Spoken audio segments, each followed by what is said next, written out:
Hello friends, welcome back to channel महापुरुषों की बातें। सत्संगत जी सबको प्यार भरी राधा स्वामी। आइए सुनते हैं कुछ प्रेरणादायक वचन। ये वचन राधा स्वामी सत्संग व्यास द्वारा प्रकाशित पुस्तक रूहानी फूल में से लिए गए हैं। इस पुस्तक के पेज नंबर 73 में हजूर महाराज जगत सिंह जी फरमाते हैं, त्रिकुटी के 3 भाग हैं। पहला गगन, दूसरा त्रिकुटी और तीसरा गुरुपद। ऊपर के भाग को गुरुपद कहते हैं। स्वामी जी महाराज कहते हैं कि इस स्थान की क्या महिमा करें, और कोई स्थान इससे अधिक सुंदर हो तो बयान करें। यहाँ पहुंचकर आत्मा का स्वरूप धुन में बदलता जाता है। महाराज जी मिसाल दिया करते थे कि जिस तरह बड़ा भारी अजगर सांप अपने शिकार के पीछे नहीं दौड़ता बल्कि अपनी तवज्जो के द्वारा शिकार को खींच लेता है, उसी तरह वहाँ पर गुरु बैठा है, वह अपनी रूहों को खींच लेता है। यह बहुत ऊंची गति दर्जा है। यह दर्जा ना देवी देवताओं को मिला है, ना इंसान को। यह ना ऋषियों को मिला है, ना मुनियों को मिला है। यह अचरज अकथ कहानी है। यह अचरज ही अचरज है। इस संसार की तुलना में उस सब को आश्चर्य ही आश्चर्य कहा जा सकता है। अब 10वां द्वार आ गया। वहाँ किंगरी की धुन है। आत्मा सबल माया यानी ब्रह्म के देश से ऊपर आ गई। मन से संबंध टूट गया। जो इंद्रियां आदि हथियार निचले देशों में इकट्ठे किए थे, उन्हें यहाँ आकर छोड़ दिया। जब यहाँ आ गए तो न सूक्ष्म देश की वस्तुओं की ज़रूरत है और न कारण देश की वस्तुओं की। अब आत्मा 10वें द्वार में आ गई। नीचे के सब स्थान छोड़ दिए। अद्भुत धुन किंगरी छानी। यहाँ पहुंचकर आत्मा ने किंगरी की धुन को पकड़ लिया, बाकी सब धुनें छोड़ दी। अब सवाल पैदा हुआ कि ये कहाँ से मिली? यह पार ब्रह्म के देश में। पार ब्रह्म से ऊपर महाशून्य है। वहाँ तिमिर खंड है, यानी घोर अंधकार है। घोर अंधकार भी इतना कि आत्मा का अपना प्रकाश 12 सूर्य का है। उसके सहारे भी आत्मा इस तिमिर खंड को पार नहीं कर सकती। वह अचंभा यह है, आत्मा गुरु की रोशनी के द्वारा ही उस लोक को पार कर सकती है। बावजूद इसके कि आत्मा इतनी उन्नति कर चुकी है और उसका प्रकाश 12 सूर्यों का है, फिर भी इसकी ताकत या मजाल नहीं कि खुद इस लोक को पार कर सके। कोई ऊपर से आया हुआ नाम का रसिया इसको साथ ले जाए तो ले जाए, वरना इसके अपने आप जाने की कोई सूरत नहीं है। आगे भंवर गुफा आ गई। वहाँ पर जो धुन हो रही है, उसकी डोर को सूरत यानी आत्मा ने पकड़ लिया। उस देश के धनी का नाम संतों ने सोहम रखा है। सोहम का मतलब है जो तू है सो मैं हूँ। आत्मा वहाँ जाकर देखती है कि जो मालिक है वही मैं हूँ। वह समुद्र है, मैं उसकी बूंद हूँ। अब सोहम भी 3 हैं। वह एक देह के 6 चक्रों में है, दूसरा अंड में और तीसरा यह है जिसका स्वामी जी महाराज जिक्र कर रहे हैं। 3 विभाग अथवा हिस्से हैं। पिंड के 6 चक्र, अंड के 6 चक्र और 3 ब्रह्मांड के 6 चक्र। हम तो यहाँ नकल की नकल में बैठे हुए हैं। भंवर गुफा में कौन जाता है? जो शब्द मार्गी हो। अगर रस्सी कुंडी या हुक पर से उतर गई है तो उसे पकड़कर कोई किस तरह ऊपर जा सकता है? कोई नहीं जा सकता। इसलिए शब्द की डोर को पकड़ना है, वही ऊपर जा सकता है। अब आत्मा भंवर गुफा से आगे सतलोक में पहुंच गई। वह सतगुरु पद है। संत मत का असली गुरु वहाँ रहता है।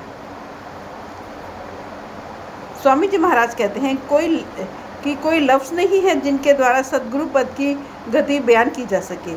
जिस सतपुरुष के एक रोम की बराबरी करोड़ों सूर्य करोड़ों चंद्र नहीं कर सकते, उसके बारे में मैं क्या कहूँ।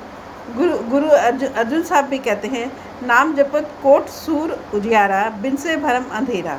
एक आध की तो बात हो कहीं भी, यहाँ तो सूर्य चंद्र की कतारों की कतारें लगी हुई हैं। बेशुमार सूर्य चंद्र हैं। वहाँ की शोभा का वर्णन क्या किया जाए। इसके बाद अलख लोक देखा, फिर अगम लोक देखा। मिला राधा स्वामी नाम निशाना। अलख और अगम के ऊपर राधा स्वामी देश है। इसको हर एक महात्मा ने स्वामी स्वामी कहकर पुकारा है। यही गुरु अर्जुन साहब कहते हैं, उच्च अपार बेअंत स्वामी। स्वामी जी महाराज ने राधा लफ्ज़ साथ में जोड़ दिया है। राधा स्वामी, लेकिन हमें लफ्ज़ों की ओर नहीं जाना चाहिए बल्कि असलियत की ओर जाना चाहिए। यह अंतिम स्थान जिसका स्वामी जी महाराज ने वर्णन किया है, यहाँ कोई विरला ही पहुँचा है। इसका अर्थ यह नहीं कि यहाँ कोई पहुँचा ही नहीं। जिस प्रकार लोग कहते हैं कि हिमालय की चोटी पर कोई नहीं पहुँचा, नहीं, कुछ बिरले पहुँचे हैं। इसी तरह यहाँ भी पहुँचे हैं, मगर ये कहने की बात है। आगे आप ही स्पष्ट कर देते हैं कि वेदों तथा अन्य धर्म पुस्तकों को इसकी खबर नहीं।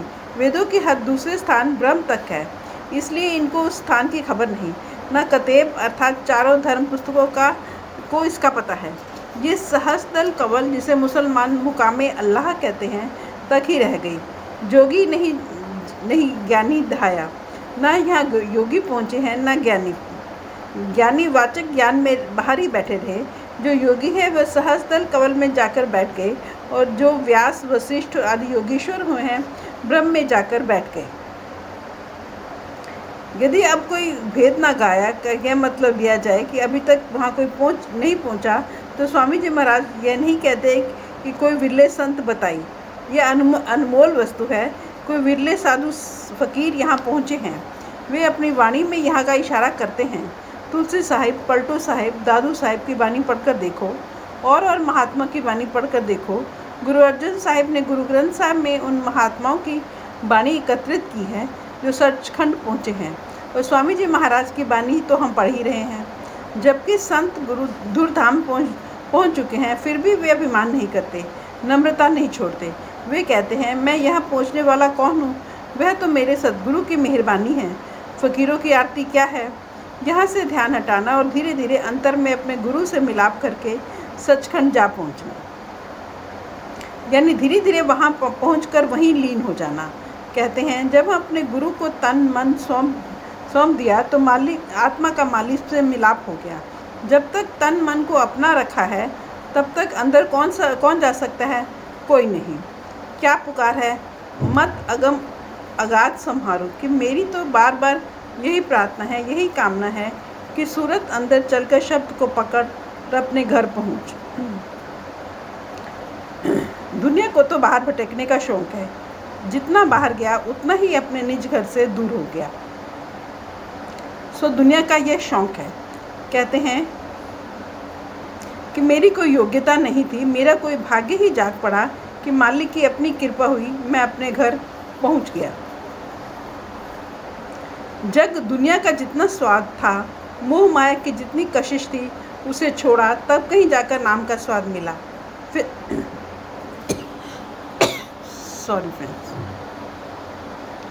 फिर नाम का स्वाद मीठा लगने लगा, दुनिया का स्वाद फीका पड़ गया। कि मेरी तो गति उल्टी हो रही थी, मैं तो संसार में प्रवृत्त हो रहा था, परंतु गुरु ने कृपा की और मेरी आत्मा को सीधा कर दिया, यानी आत्मा का रुख अंतर की ओर कर दिया। मैं नाम की कमाई करके सब मंजिलों को तय करता हुआ इस अंतिम मुकाम पर आ गया। यहाँ आकर मैं भी चुप हो गया। Thank you.